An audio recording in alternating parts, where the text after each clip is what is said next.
Olá, crianças! E aí, como vocês estão? Espero que estejam bem, prontíssimos para mais uma aula, tá bom?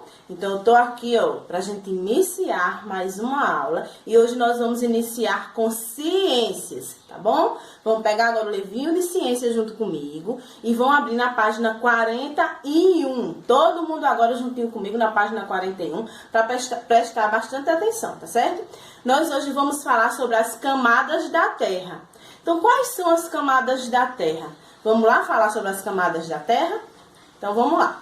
A Terra é formada por camadas com características bastante diferentes, certo? Então, a Terra tem 3 camadas, onde elas têm cada uma sua característica. Vamos ver quais são essas camadas? Temos, olha, a crosta terrestre, o manto e o núcleo. De forma simplificada, a Terra é formada por uma camada externa, né, que é denominada a crosta terrestre. Então, vocês, olha, a gente sabe agora que temos 3 camadas, né? A crosta, o manto e o núcleo. E ela é simplificada, né, pela crosta terrestre, né? Tem a forma simplificada, né? E é formada por uma camada externa, a crosta terrestre é a camada externa, né? E um manto viscoso. Ela tem a crosta terrestre, que é a camada externa, e um manto viscoso, certo? E um núcleo na parte mais interna. Então, temos a crosta terrestre, que é a camada externa, né? Igual vocês estão vendo, a crosta terrestre, camada externa.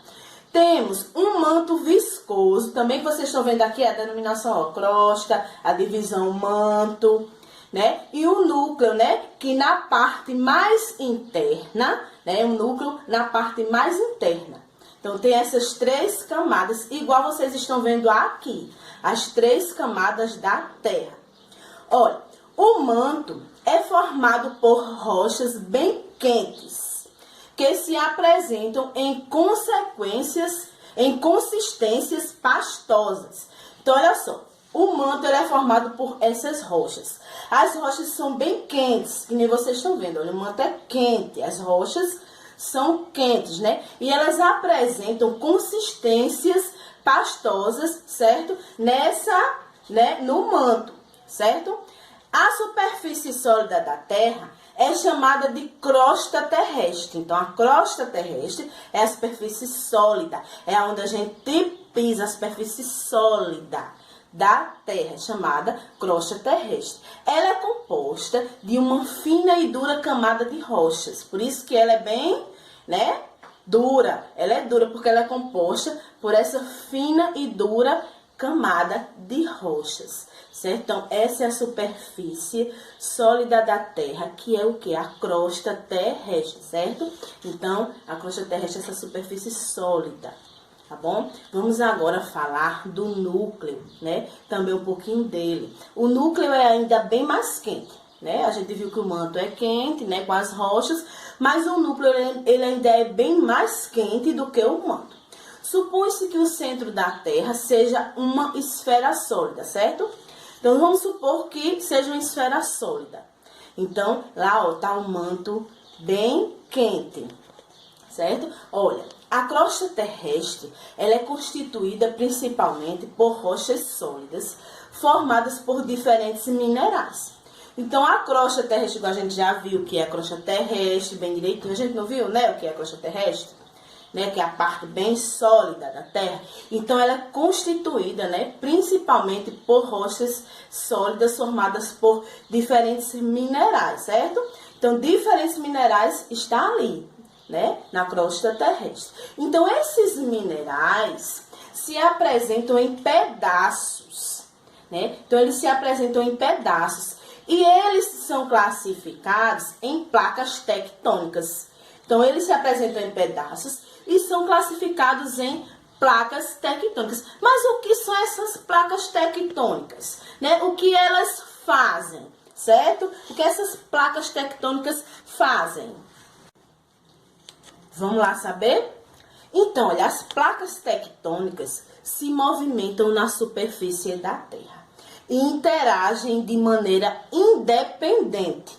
Então, elas interagem-se, cada uma de sua maneira, independente. Podendo colidir, afastar-se ou desligar lateralmente, certo? Então, elas podem, né, colidir, se afastar ou desligar lateralmente essas placas tectônicas, igual vocês estão vendo, olha, as placas tectônicas. Ó, a movimentação das placas tectônicas explicam eventos. O que é que essa movimentação dessas placas quer dizer? O que elas explicam? Elas explicam eventos geológicos, como, olha, os terremotos e as erupções vulcânicas. Tudo isso faz parte das placas tectônicas, né? Então, elas explicam esses eventos, né, geológicos, que são quem? Os terremotos e as erupções vulcânicas através dessas placas tectônicas, porque elas se unem, né, se juntam e acontecem tudo isso, acontece os terremotos, as erupções vulcânicas de acordo com as placas tectônicas, certo? Olha, vamos agora falar sobre cada um deles, né, que a gente falou agora dos terremotos, né, das erupções vulcânicas por conta das placas tectônicas. Então, vamos falar sobre cada um para a gente ter, né, a base do que é cada um. Então, vamos falar sobre cada um. Primeiro, vamos falar sobre os terremotos, né, que são abalos, né, os terremotos são abalos, né, da superfície da Terra. São abalos da superfície da Terra que ocorrem principalmente nas regiões de encontro entre as placas tectônicas. Então, quer dizer, quando há um encontro delas, há esses abalos, viu? Então, quando há o encontro das placas tectônicas, há aqueles abalos que são chamados de terremotos, certo? Então, quando há esses encontros, há, né, os terremotos, os encontros das placas tectônicas. É o caso do Japão. Por isso que no Japão tem muitos terremotos, porque é onde se encontram mais as placas tectônicas, que é um dos países que sempre sofrem as consequências de terremotos. Há muitos terremotos lá no Japão, pois é uma das regiões de encontro dessas placas tectônicas. Então, o Japão é a região, né, desse encontro dessas placas tectônicas. A gente está dando um exemplo de um, que é o Japão, né? Que é a reunião desses encontros dessas placas tectônicas e ocasiona o quê? Os terremotos, certo? Olha, a gente vimos agora o terremoto, a gente vimos, né, que são encontro dessas placas, a gente viu que no Japão tem muitos terremotos. Agora vamos ver as erupções vulcânicas, né, que a gente também vai falar sobre elas, as erupções vulcânicas, né?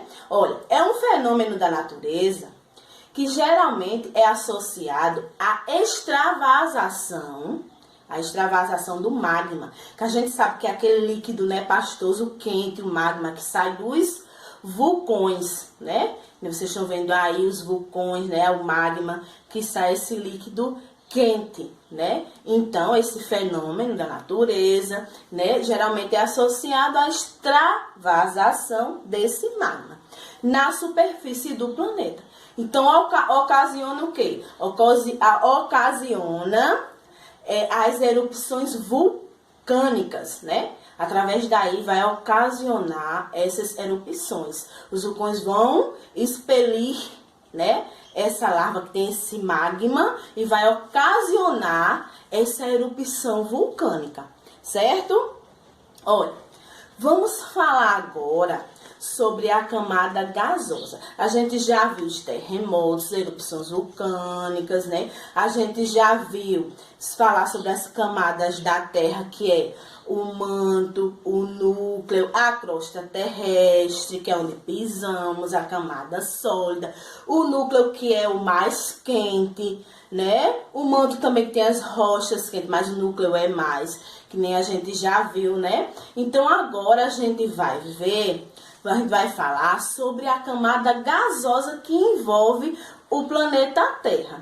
Então, vamos falar sobre essa camada? Olha, então, olha só.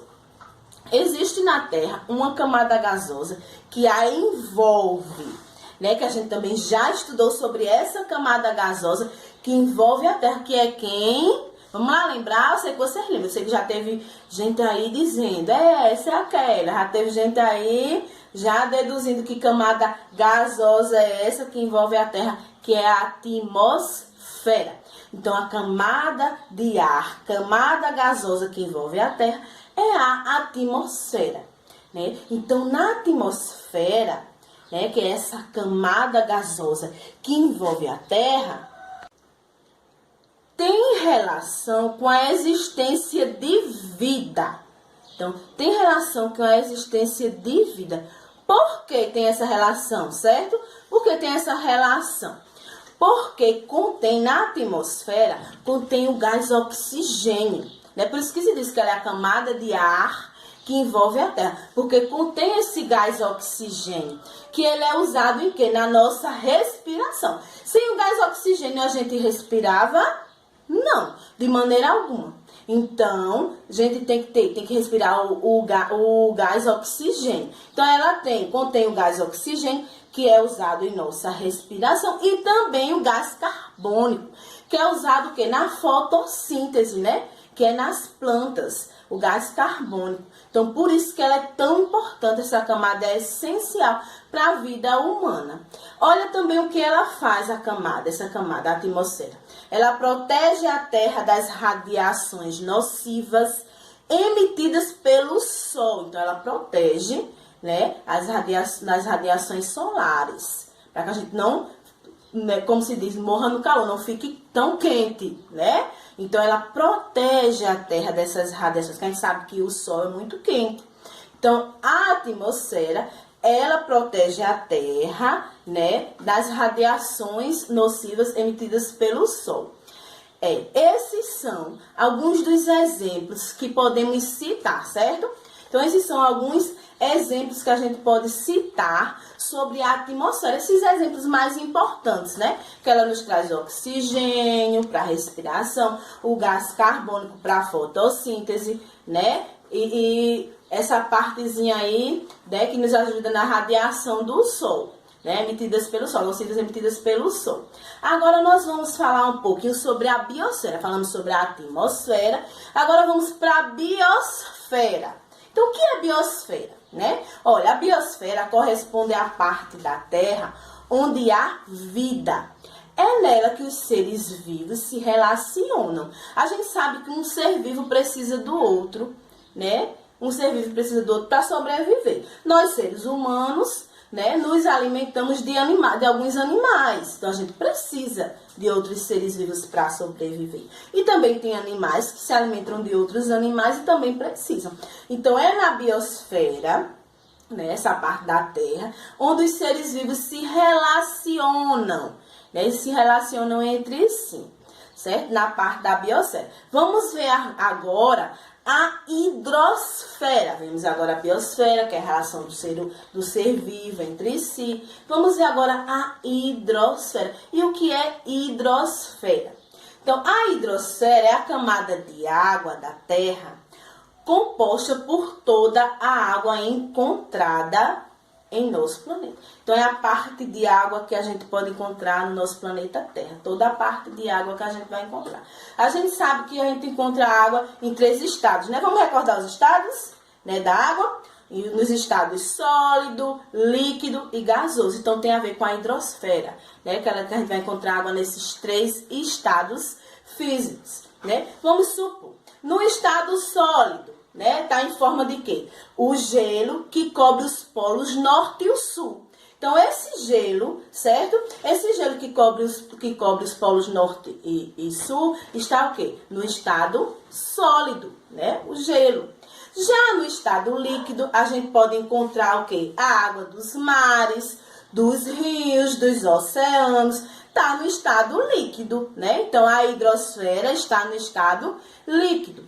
E no gasoso, nós podemos encontrar o quê? Na forma de vapor, que forma as nuvens. Então, essa forma de vapor forma as nuvens, está o quê? No estado gasoso, certo? Então, olha, vimos o quê? Vimos sobre várias coisas, né?